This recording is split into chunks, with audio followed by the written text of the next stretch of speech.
So today we're just doing a gentle introduction to equations. So this is probably more of a way to just ease you into the idea of what we think of when we talk about equations, sort of what they mean, how we can start working with solving for unknowns, and etc. So I'll start with pretty much the most simple kind of equation we're all introduced to in school. When we start school, when we start thinking of mathematics, it's our 1 plus 1 equals 2. This is kind of like the very first thing. Before you even hear the word equation, you're given this thing here. So, to put it in the most simple way, equations are some representation of a mathematical truth. So, both these things on the left hand side here are these ones, these two lots of ones. So our 1 plus 1 is equivalent to this thing on our right hand side, our 2.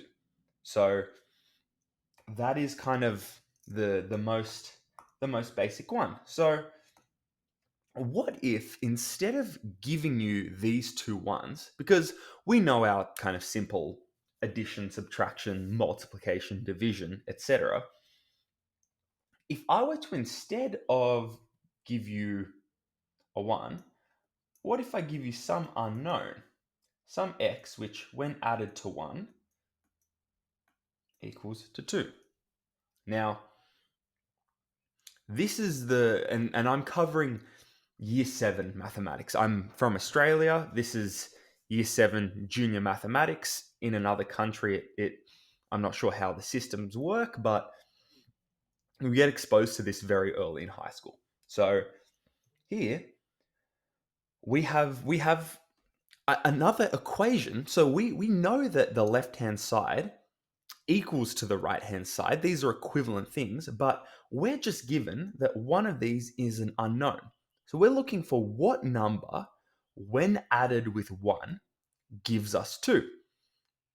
Now, with this one, because I've already given you the example above, we know that our x equals to 1. But have a think in your head how you got this. I mean, instead of just looking at the previous example, how do we actually get this? What did your brain intuitively do? You said, okay, well, if some x when added to 1 equals 2, my x should be the difference between my final answer, my 2, minus 1. Let me give you another example with actually adding these. One that I haven't already done. So let's have some y plus 3 equals to 7.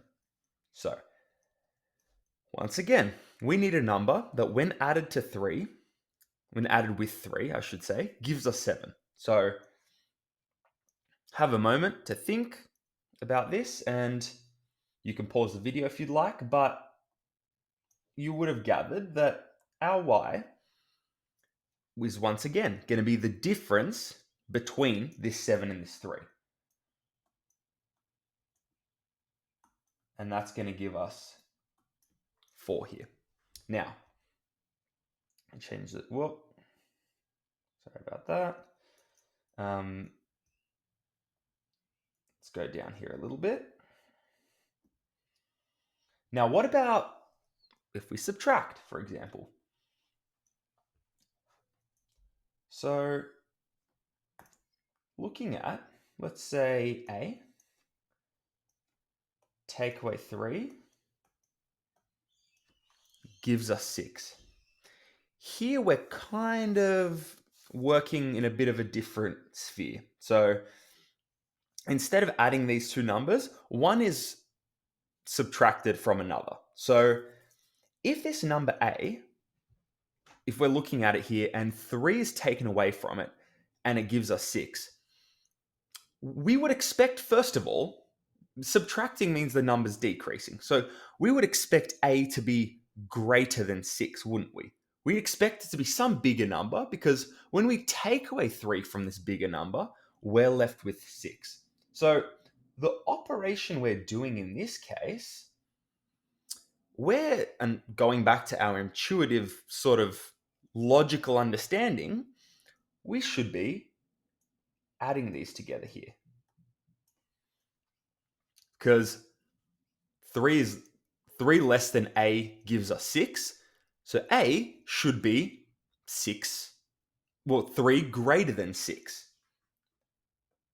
Hence 9 here.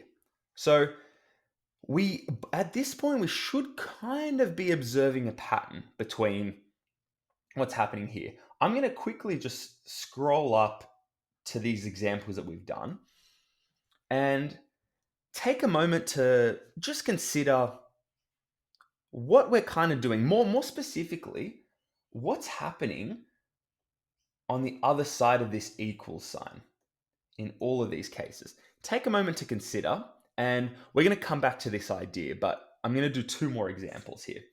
So let's just divide this up here. Use this cool little like rainbow divider here. So we've looked at addition, we've looked at subtraction. Let's look at multiplication and division as well. Now, 1 minute. Okay. If we say here,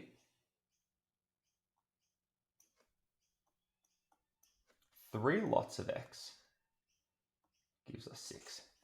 So with these types of expressions, when we have our 3 right next to our x, it's assumed that we're doing a little division operation here. We're saying 3 lots of x or 3 times x gives us 6. So we're looking for a number that multiplies by 3 to give us 6. Have a think for a minute. What does your kind of first instinct tell you here? Now, what you may have gathered is, well, I need something that multiplies to 3 to give me 6. So to find that something, I can take our final answer, our 6, and I can divide that by 3. We're looking for 3 lots of something, giving us another thing. So that something, our x, is the quotient. It's our final answer divided by the number multiplying by our x, which you would have gotten here as 2. And just from your kind of times tables knowledge, a lot of these can come quite quickly to you.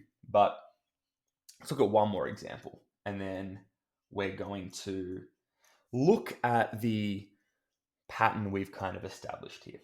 So, all right, let's final question, I should say. We have A divided by 7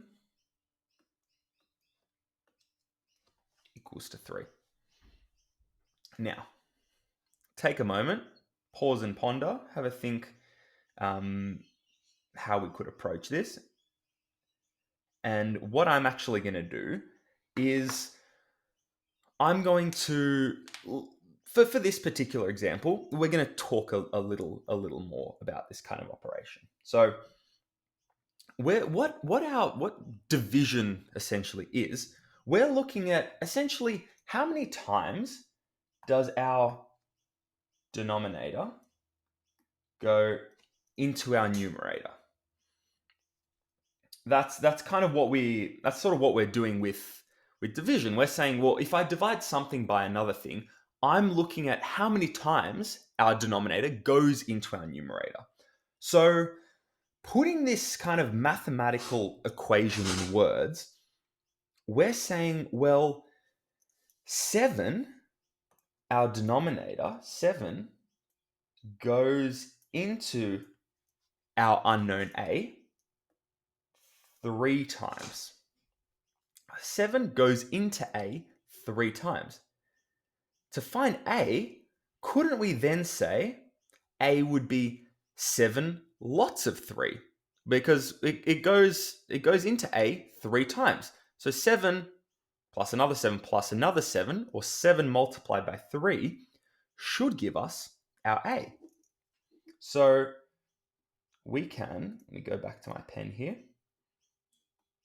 We can express our A as 3 lots of 7, which is 21. Now, I have all of these here that we've just done.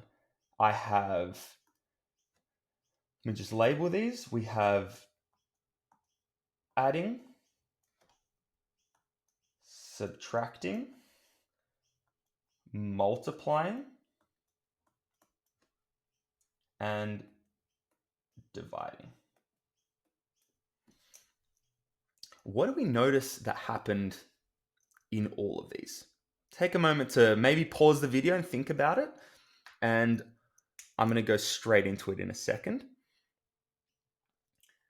Now, we noticed, I mentioned before, to have a think about what happens on either side of our equal sign. And we notice that all of our final answers, the pattern and trend we observed was that in all of our answers, our pronumeral, or our unknown letter, so in this case, we had X, Y, A, etc., and all the other ones, all of our kind of solutions to our equation involved us getting this pronumeral on its own on one side, because we know that both of the sides of our equal sign are equivalent. So our A, for example, or our X equaling something else tells us the value of that. So having a look here, for example, this Y plus 3 equals 7 example. When we moved everything when we moved this 3 to the other side to leave our Y on its own, our sign, our mathematical operation, changed to the opposite one. Our addition turned into subtraction. Let's look here. In our A minus 3 equals 6 example, our subtraction became an addition. In our multiplication example, our multiplication here, this little assumed little ghost kind of multiplication sign, if we want to call it that, became a division operation. And finally, our division, when we got the A on one side by itself and moved the 7 across, that became a multiplication.